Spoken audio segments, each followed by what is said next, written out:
السلام علیکم ورحمۃ اللہ وبرکاتہ۔ اللہم صلی علی محمد و آلہ محمد و اصحابہ محمد۔ اس چینل پر آپ خوابوں کی حقیقی تعبیرات کے بارے میں جانتے ہیں۔ آج ہم خواب میں دجال دیکھنا کیسا، اس کے بارے میں سنیں گے، اس کی تعبیرات سنیں گے۔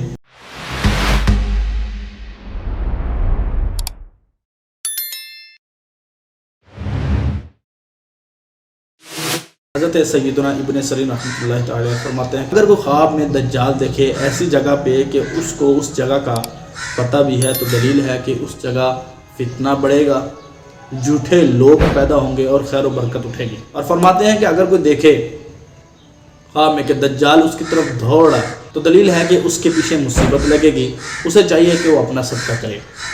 اور اگر کوئی دیکھے کہ دجال نامعلوم جگہ پر ہے، تو دلیل ہے کہ جس جگہ وہ رہتا ہے اس جگہ کوئی نہ کوئی فتنہ اٹھے گا۔ اور اگر کوئی خواب میں دیکھتا ہے کہ دجال اسے نظر آیا ہے اور دجال مر گیا ہے، تو دلیل ہے کہ اس کا خاتمہ بالایمان ہوگا۔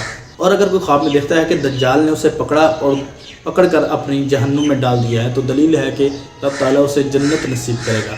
اور اگر کوئی دیکھتا ہے کہ دجال نے اسے پکڑا اور اپنی جنت میں ڈال دیا ہے، تو دلیل ہے کہ اس کا بے ایمان بننے کا خدشہ ہے۔ اور اگر کوئی دیکھے کہ دجال کو کوئی مار رہا ہے اور دجال نیچے مار کھا رہا ہے اور وہ کچھ کر نہ سکے، تو دلیل ہے کہ اس جگہ پر رسول اللہ صلی اللہ علیہ وسلم کی سنت کا پرچار ہوگا۔ تو یہ تھی خواب میں دجال کو دیکھنے کی کچھ تعبیرات۔ اگر کسی شخص نے اپنے خواب میں دجال دیکھا ہے اور وہ چاہتا ہے کہ میں اس کی تعبیر جانوں، تو مجھے اس اوپر دیے گئے نمبر پر واٹس اپ کریں، وقت ملنے پر میں ضرور آپ کو جواب دوں گا۔ شکریہ۔ السلام علیکم ورحمۃ اللہ وبرکاتہ۔ اللہم صلی علی محمد و آلہ محمد و اصحابہ محمد۔